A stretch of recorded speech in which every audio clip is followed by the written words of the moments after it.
लोकसभा चुनाव में यूपी में बीजेपी को मिली कम सीटों के बाद से समीक्षा और मंथन का दौर जारी है। बैठकों में जहां हार की वजह और उससे मिले सबक पर चर्चा हुई, तो वहीं ऐसा लगता है कि बीजेपी अपने सहयोगी संगठनों को भी संदेश देना चाहती है।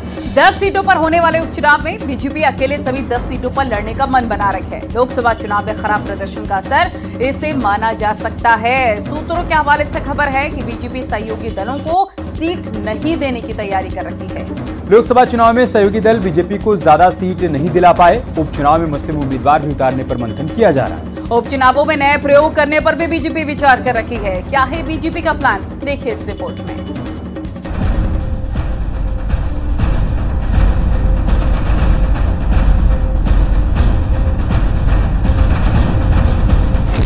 लोकसभा चुनाव परिणाम से बीजेपी ने सबक लिया है। सरकार संगठन में वंचितों की भागीदारी बढ़ाने की तैयारी कर रही है। बीजेपी के राष्ट्रीय महामंत्री बीएल संतोष ने पार्टी ऑफिस में एससी मोर्चा के पदाधिकारियों के साथ बैठक की। इस बैठक में लोकसभा में हार के कारणों की पड़ताल की गई। यूपी में लोकसभा चुनाव में बीजेपी को कम सीटें मिलने के कई बड़े कारण रहे। उम्मीदवारों और कार्यकर्ताओं में तालमेल नहीं दिखा। विपक्ष ने संविधान बदलने का दुष्प्रचार किया। बीजेपी दलितों को जागरूक नहीं कर पाई। टिकट देने से पहले स्थानीय नेताओं की उपेक्षा, कार्यकर्ताओं की नाराजगी, प्रचार से दूरी। प्रदेश महामंत्रियों और क्षेत्रीय अध्यक्षों के साथ हुई बैठक में कई मुद्दों पर चर्चा हुई। बैठक में इस पर भी विचार किया गया कि यूपी की 10 विधान सीटों पर होने वाले उपचुनाव में सिफारिश की बजाय जीतने वाले उम्मीदवारों को मैदान में उतारा जाए। साथ ही टिकट बांटने से पहले लोकल नेताओं की राय जरूर ली जाए। हम लोगों ने अपने संगठन में सभी कार्यकर्ताओं को, जो वरिष्ठ लोग हैं, उन्हें विधानसभा से जिम्मेवारी दी है और जो नीचे संगठनात्मक काम है हमारा, उन कामों को पूरा करके हम लोग पूरी तैयारी के साथ जैसे भी चुनाव की घोषणा होगी, हम लोग अपने प्रत्याशी चयन की प्रक्रिया को आगे बढ़ाएंगे। बीजेपी की चिंतन बैठकों में कई सबक भी कार्यकर्ताओं और नेताओं को देने की कोशिश की गई। अहंकार से दूर रहने का सबक, सभी को पद नहीं दिया जा सकता, निराश होने की जरूरत नहीं, खामियों से सीखकर आगे बढ़ें। सूत्रों के हवाले से खबर ये भी है कि यूपी में होने वाले 10 उपचुनाव में बीजेपी सभी सीटों पर अपने प्रत्याशी उतारने की तैयारी में है।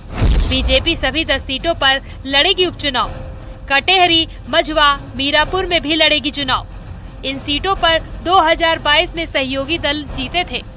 बीजेपी इस बार सभी 10 सीट पर चुनाव लड़ेगी।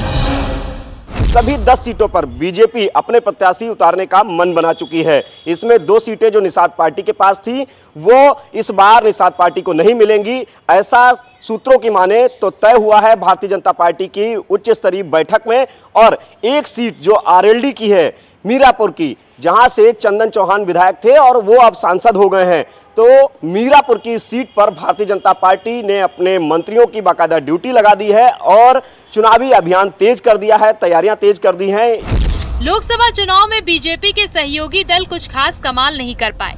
अनुप्रिया पटेल मिर्जापुर से चुनाव जीती। रॉबर्टगंज से अपना दल की प्रत्याशी रिंकी कौल हारी।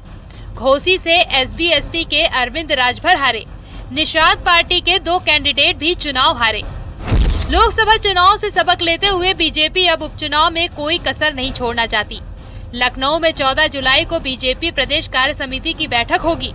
इस बैठक में राष्ट्रीय अध्यक्ष जेपी नड्डा भी शामिल होंगे। बैठक में पार्टी के जरिए चलाए जाने वाले प्रोग्राम का विजन तैयार होगा। न्यूज़ 18 के लिए ब्यूरो रिपोर्ट।